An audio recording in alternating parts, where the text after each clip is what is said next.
stop. I'm on your side. I'm trying to figure out who killed you.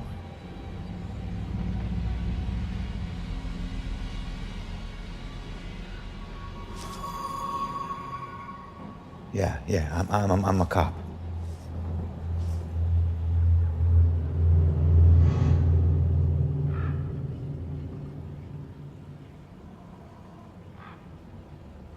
My God, you're not trying to escape me.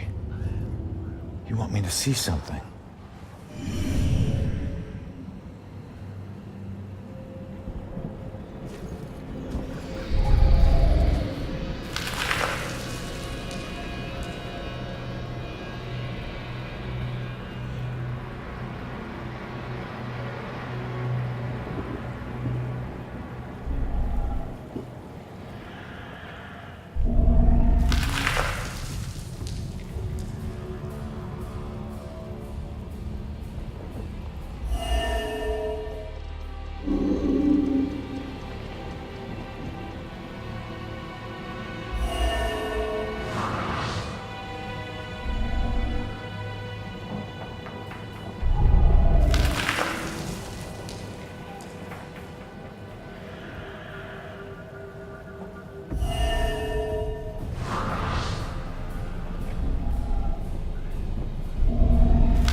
Why would he go to all this trouble to kill you this way?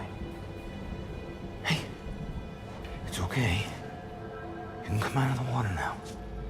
It's okay, come on. I'm on your side.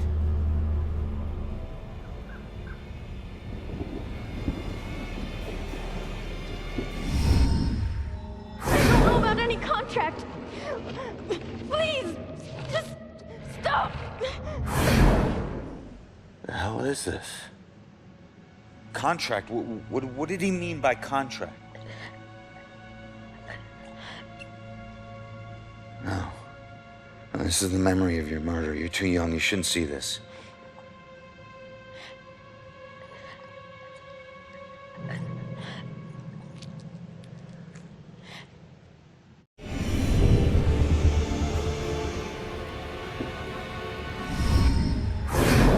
I swear I don't know about any contract. Please, just stop. Why are you doing this to me? Who are you? What are you doing?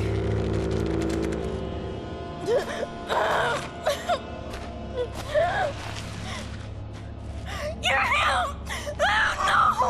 I don't want to. That symbol. Stop it! Please, just. No! Please! No.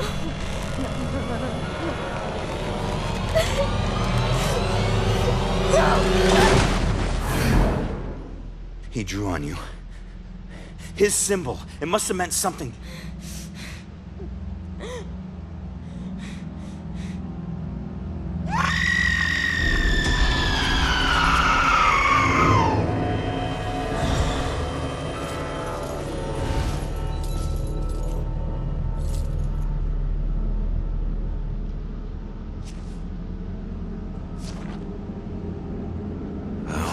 That's that. I should get back to Joy.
in. I heard screams and...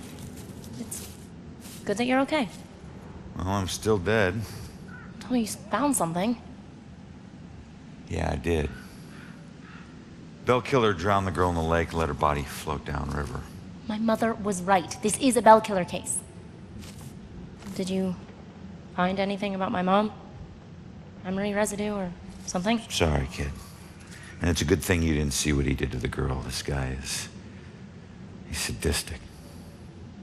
One weird thing is that he confronted the girl about a contract before he offed her. Contract? I don't think I've seen anything about a contract. Wait. Another case, possible Bell killer survivor. Iris Campbell. Diagnosed with paranoid schizophrenia, incoherent ramblings about persecution, and a contract. Again. And where does it say where she is? It just says Lux Eterna. Is it a place? Yeah. Lux Eterna is a mental hospital. Of course it is. Okay, ready to go? Actually, go on ahead. I need to visit someone here. Oh. Guess I'll meet you at the hospital. Worst nightmare than this.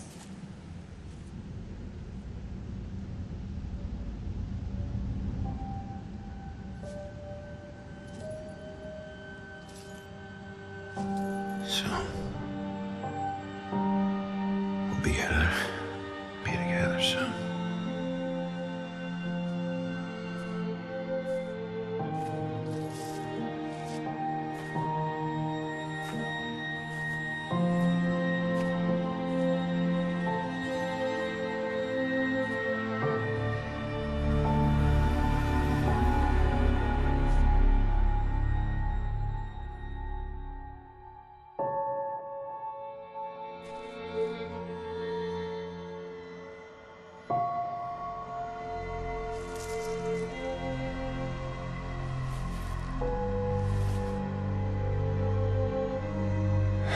Sorry, Julia. I got some bad news. Don't worry, bro. She already knows.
Such a tragedy.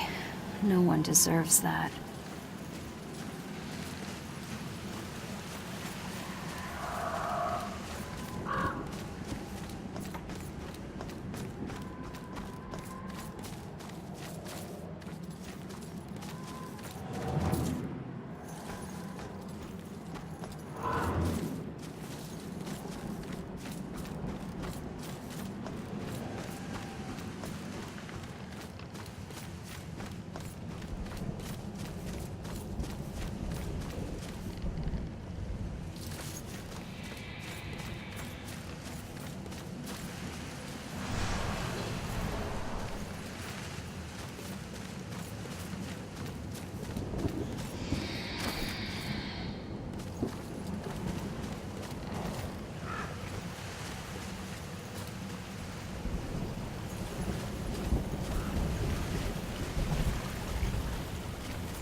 can't be that hard.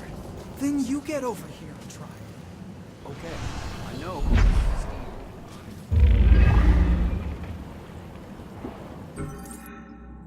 I've always been a kleptomaniac.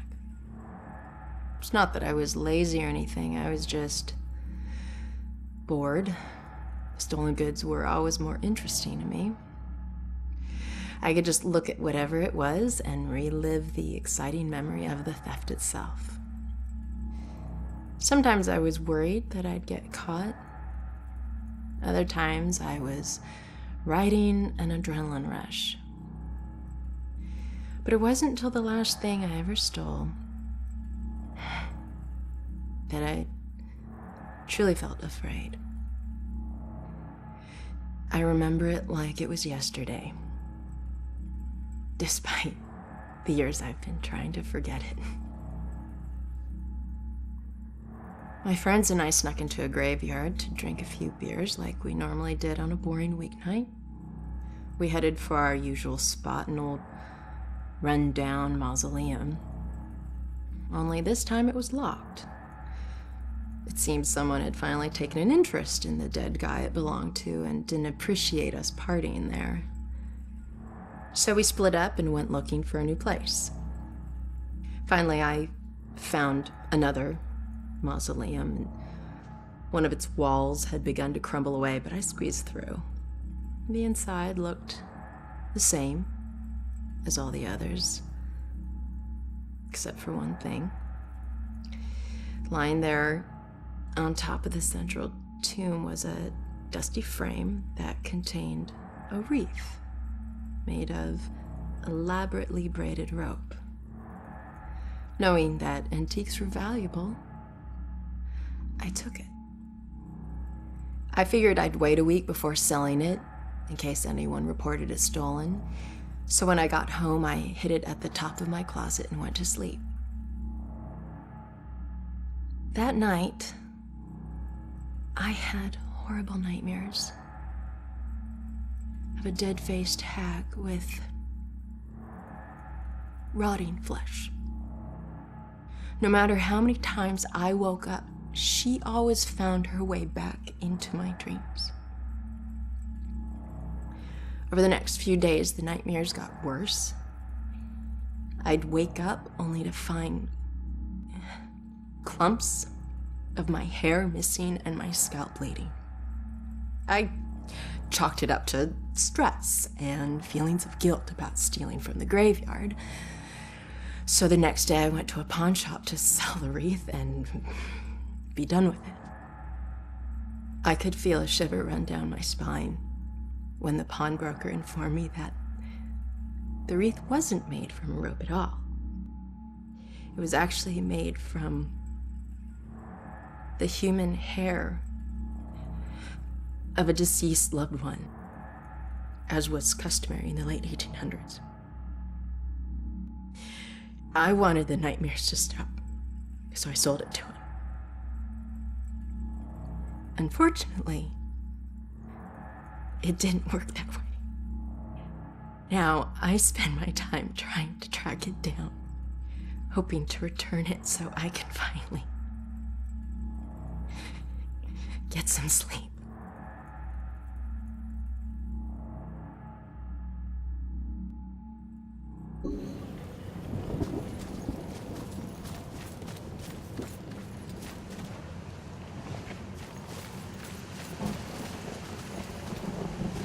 Middle of the night.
I've all seen them by the side of the road. These unkept, smudged, hopeless people holding cardboard signs. Sometimes they have props. Baby stroller, a pet, gasoline can. Something to lend credence to the thin fiction that they need money for something other than booze. It was a man with a need gas sign with the red gas can on the ground that I saw when I drove into Salem 6 unlucky years ago today. Tried to ignore him, not making eye contact, but I was stuck at a red light and pretending he wasn't there was getting really awkward. So I reached into my pocket and pulled out $2, rolling down my window just a crack. Here you go, buddy. I pushed the money through the opening of the window. That was when, for the first time, I really looked at his face, or what was left of his face. It was a single eyeball just looking back at me, bulging out of a charred skull. I was absolutely frozen in terror until the blackened shape of uncovered finger bones reached out to take the money. And that's when I let it fall to the ground and slammed on the accelerator. I didn't even care that the light was red. In the time since then, I've picked up pieces of the legend. A shell-shocked war veteran, unemployable and alcoholic, became a familiar sight in Salem, begging by the roadside. Citizens stopped giving him money, thinking he would just move on to a bigger city.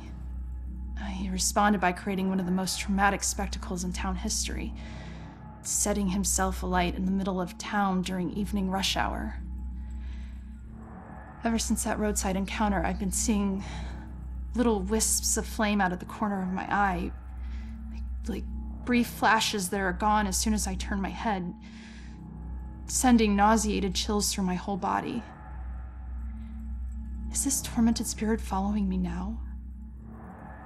Whether he intends it as a blessing or a curse, I just want to be as far as possible from this horrifying specter.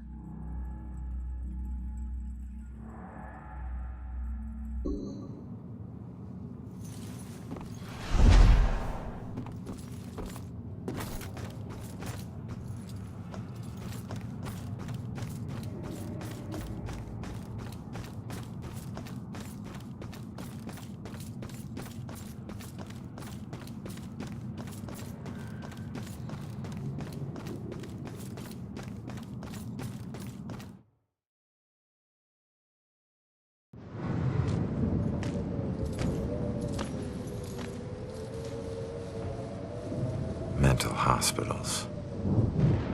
One place torture is considered for your own good. If their experiments ever succeed in restoring a person's sanity, they better hope it was at the expense of the person's memory.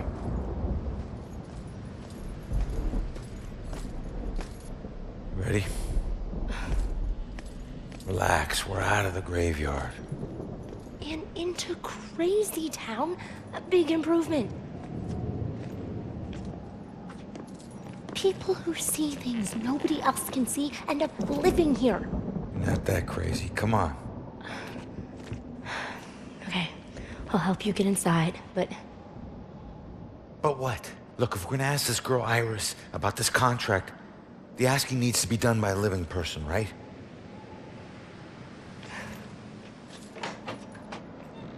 Just remember who opens the door for you, tough guy. Yeah.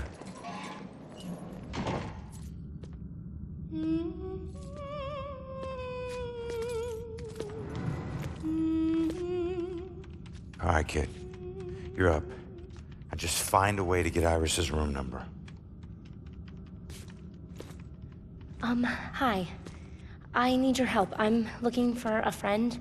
Visiting hours are over. Right. But she was with the cops. Then go talk to the cops. See, I did, and they said that she was a danger to herself, and... I can't help you. All right. Just need to stall her, okay? We have to figure out what her weaknesses are. Maybe these things on her desk will help us.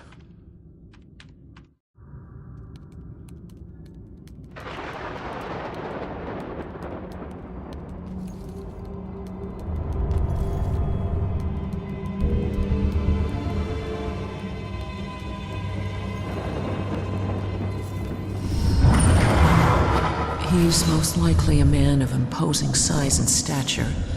Someone who's accustomed to violence. Heinous acts in his past define him to the point where he no longer knows who he truly is.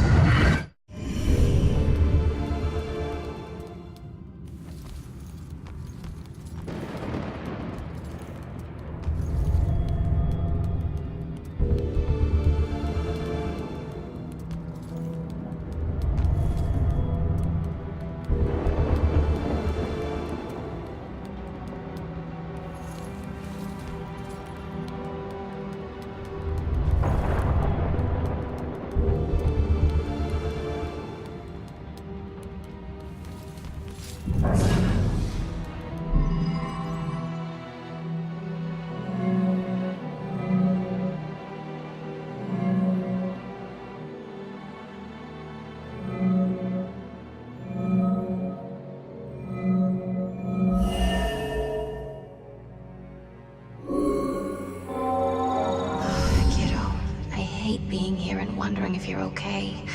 You're all I have left. Just like this girl's friend is all she has left. Sorry. I know how hard it can be when someone depends on you. What's your friend's name? Iris Campbell. Yes. It looks like your friend Iris is here. Everything's gonna be okay. Thanks. I feel better.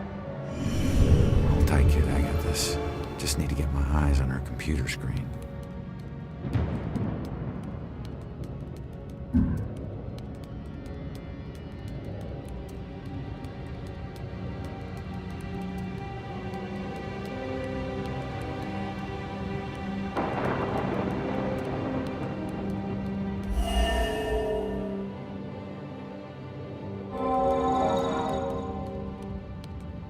She's in room 216. We gotta find it quick, Joy. She's scheduled for electroshock.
All right, kid. Coast is clear.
Iris is due for shock therapy in 15 minutes. Like, fry your brain shock therapy? Shit. Oh shit is right. Let's get moving.